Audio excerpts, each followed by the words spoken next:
Muy buenas tardes a todos los que se unen a estas conversaciones con el cónsul el día de hoy. Y hoy tenemos una invitada muy especial a quien además queremos reconocer por su muy importante trayectoria académica aquí en Boston, y es la doctora Adela Pineda. Gracias, Adela, por estar con nosotros hoy en tus últimos días en Boston. Muchas gracias, Alberto. La doctora, encantado. La doctora Pineda estudió licenciatura en Humanidades en la Universidad de las Américas en Puebla y después una maestría en estudios latinoamericanos y un doctorado en literatura comparada, ambos en la Universidad de Texas en Austin, institución a la que llama su alma mater y a la que regresará ya el mes próximo, y a partir de septiembre fungirá como directora del Instituto Teresa Lozano Long de Estudios Latinoamericanos, conocido como LILAC, de la Universidad de Texas en Austin. En una muy fructífera trayectoria académica de la que nos platicará ahorita más, Adela Pineda ha sido reconocida en Estados Unidos por las líneas de investigación en las que se ha enfocado en la literatura hispánica americana de los siglos XIX y XX, cultura y cine, y la relación entre política y cultura. Ha publicado, editado y coeditado al menos 7 obras. Ha sido profesora visitante en la Universidad Brown y en el MIT, y durante los últimos 5 años fue la primera directora del Centro de Estudios Latinoamericanos de Boston University, que contribuyó a fundar. Adela, platica, bueno, esta semblanza es demasiado breve para todo lo que has hecho, pero platícanos, ¿cómo fue el tránsito entre México y Estados Unidos, tu tránsito? ¿Por qué decidiste hacer estudios sobre América Latina en la Universidad de Texas? ¿Y cómo estableciste tu interés en el cruce entre los estudios latinoamericanos y la literatura y el cine? Bueno, antes que nada, Alberto, muchísimas gracias por esta invitación a ti y al consulado. Es un placer y a través de BU hemos trabajado muy cercanamente con el consulado mexicano por varios años y, y la verdad es que es triste irse, particularmente por estas relaciones que no solo fueron institucionales, sino que también supusieron diálogos intelectuales y sociales, ¿no? Entonces, muchas gracias. Y bueno, esa es una pregunta muy interesante, porque fíjate que yo fui una persona con muchos intereses. Desde que era muy joven, a mí me costaba mucho trabajo decidir a qué me iba a dedicar en la vida. Hubo un tiempo que pensé que yo iba a ser ingeniera.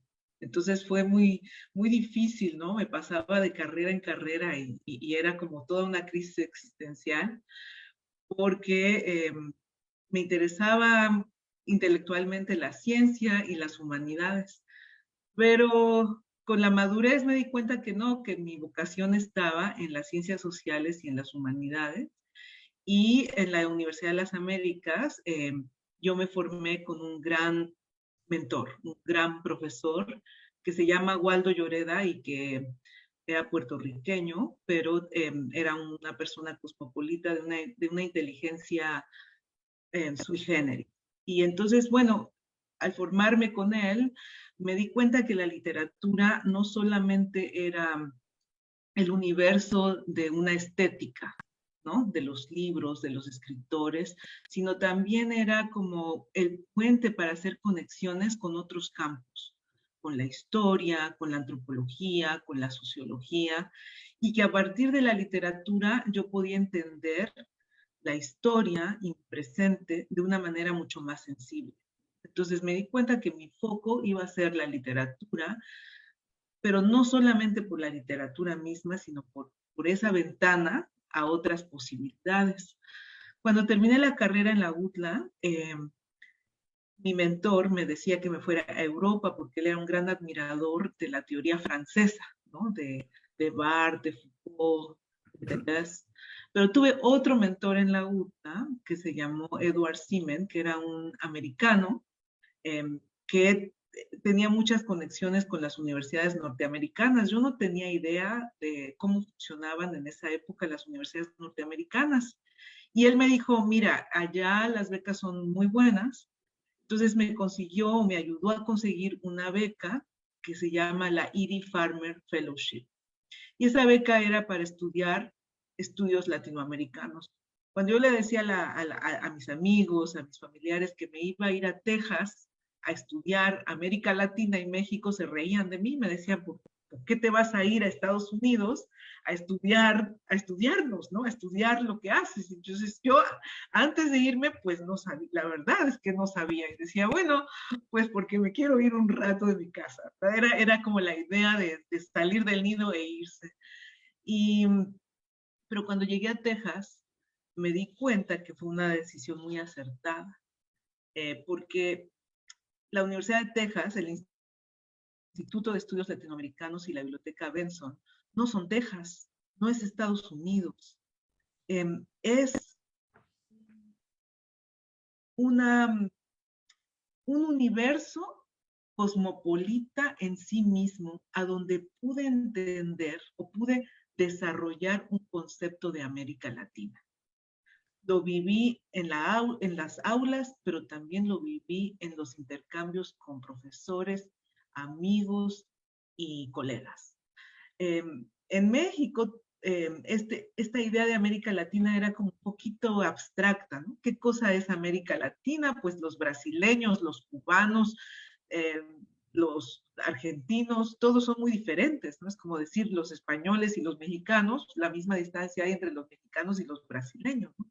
La idea del latinoamericanismo no me cuajaba en México hasta que estuve en Texas. Y ahí me di cuenta que América Latina también es un deseo de ser o de pertenecer a una tradición histórica que se desarrolló a partir de las independencias, pero que se entiende mejor cuando se vive fuera de casa. La Biblioteca Benson Es una joya para eso, ¿no? es una joya para eso. Su base, su fundación es México. La historia de la Benson nace con un viaje de el regente de la Universidad de Texas a la toma de posesión del presidente Obregón en 1921. Y ahí compran la primera Hace un edición. año, hace un siglo Hace un exactamente. siglo se está celebrando el centennial, ¿no? Entonces ahí compran una edición original de Bernal Díaz del Castillo, la verdadera, eh, la, me fue el título ahorita, pero el famoso libro de Bernal Díaz del Castillo, y ese libro es la piedra que, digamos, el cimiento de la Benson. Hay quien dice que todas estas obras y después la compra de la biblioteca de Genaro Estrada, ¿verdad?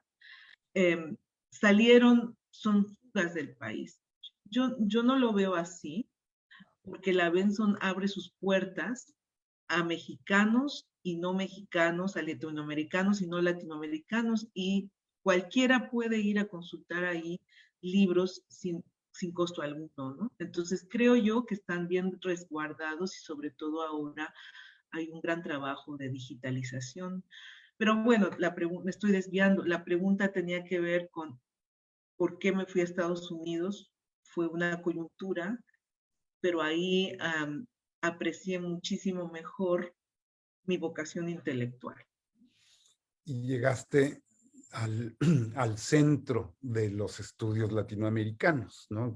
Que sigue siendo, digo, en todas estas décadas ha ido modificándose en las universidades, los departamentos de estudios latinoamericanos, que muchas veces son una sumatoria de todos aquellos en los distintos, que en los distintos temas de las humanidades hacen algo con América Latina, si no me equivoco.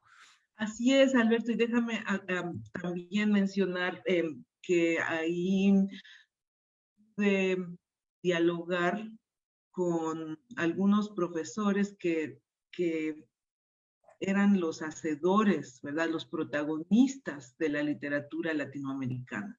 Otro de mis grandes mentores fue Enrique Fierro, poeta uruguayo, casado con Ida Vitale, la famosa poeta uruguaya, ganadora del premio Cervantes, ¿no?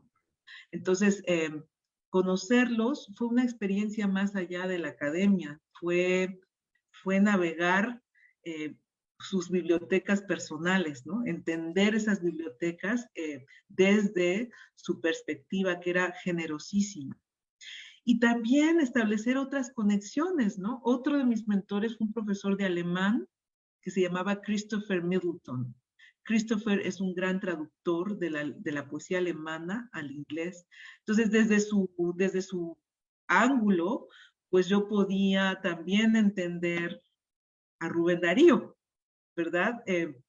Y llevarle a este profesor, a Rubén Darío, ¿no? Entonces, creo yo que esa era la gran ventaja. Yo me fui con una beca eh, que era especial para mexicanos, la Edie Farmer. Sin esa beca yo no hubiera podido irme. Entonces, había posibilidades de estudio